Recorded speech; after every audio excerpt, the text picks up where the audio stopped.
Installée au cœur de la vallée de l'Arve depuis 50 ans, une entreprise pourtant méconnue du grand public a pour rôle de contrôler et de mesurer ce que produisent toutes les autres. Cette mystérieuse entreprise vient d'ailleurs de s'agrandir pour venir s'installer dans de nouveaux locaux dans la zone écotech de Marna. Mais qui se cache derrière PMS Becus et qui contrôle cette entreprise qui a pignon sur rue dans une région où l'industrie est un secteur si stratégique? Pour le savoir, nous nous sommes rendus sur place. Mais là, sans surprise, le patron ne souhaite pas nous recevoir. Je suis journaliste. Oui. Est-ce qu'il est possible de voir votre patron, s'il vous plaît? Vous aviez pris rendez-vous? Ah bah non, j'ai pas pensé. Ah mais je crois que ça va pas être possible, hein. Il est en réunion. Bon, Je vais vous raccompagner. d'accord. Notre équipe de tournage met rapidement en place un astucieux stratagème. À l'aide d'une caméra cachée, nous retournons sur place et prétextons un contrôle URSAF. Bonjour, pêcheur. Contrôle URSAF inopiné, je veux voir votre patron. Je vous reconnais, vous. Vous étiez pas journaliste il y a 2 minutes?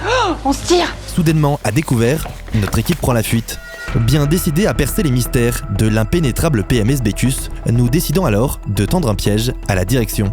Au CFAI de Thiers, nous recrutons un jeune apprenti. Notre complice va se faire passer pour un alternant en formation, devant réaliser un reportage pour les besoins de son établissement. Bonjour. Enchanté, Alex, bienvenue chez enchanté. PMS Becus. Merci, c'est Donc je vous gentil. laisse me suivre. Oui, pas Je de vais vous problème. emmener au service mécanique. D'accord. Notre nouveau stratagème semble avoir fonctionné, Ça vous embête que je les Non, prenne? pas du tout, allez-y. Je vous remercie. et nous sommes enfin sur le point de percer les secrets de la forteresse PMS. Sur place, ce que nous allons découvrir est un véritable séisme dans le monde très fermé de la métrologie. Pendant des années, on y faisait tout au pied à coulisses. C'était la misère. Et puis, en 2005, j'ai merdé, mais vraiment comme il faut.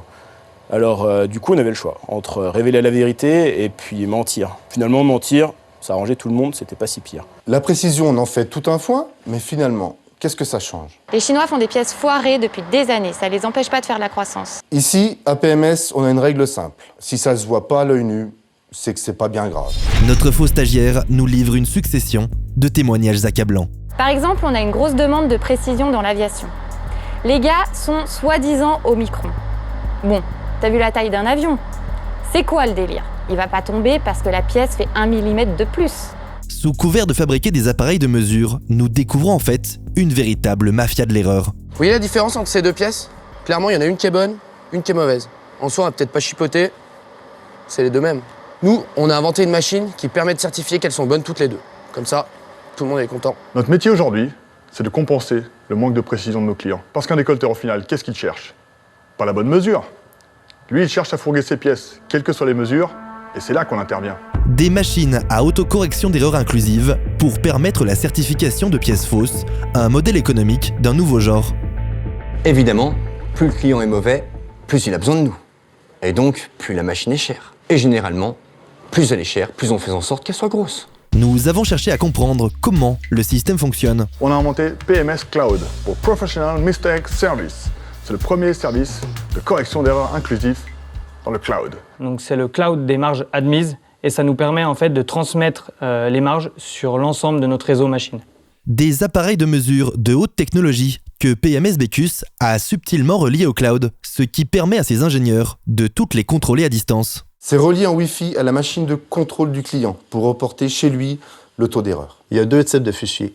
D'un côté, tu as les cotes, puis de l'autre côté, tu as un petit fichier, un point fixe. Le point fixe, lui, il contient les marges d'erreur autocorrigées. Ce fichier va se propager comme un virus sur tout le réseau PMS. En fonction de la marge d'erreur à corriger, ça nous affiche le prix à payer.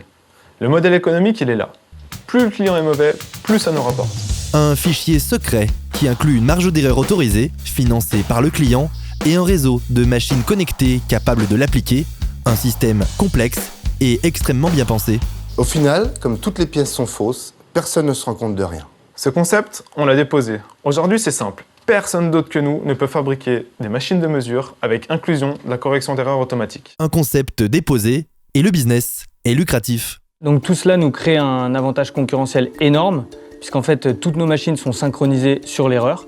Du coup, les clients croient tous que c'est la machine des concurrents qui est naze. Et plus la machine a l'air compliquée, plus elle a l'air précise. Évidemment, ça va générer aléatoirement un taux de pièces fausses sinon c'est louche. Un réseau truffé de machines connectées, spécialement conçues pour créer l'illusion de la précision, des taux de pièces fausses savamment maîtrisés et une plateforme de correction d'erreurs simplifiée. Du haut de ses 50 années d'expérience, PMS Becus semble avoir définitivement réussi à s'imposer comme le partenaire indispensable des industriels de la vallée.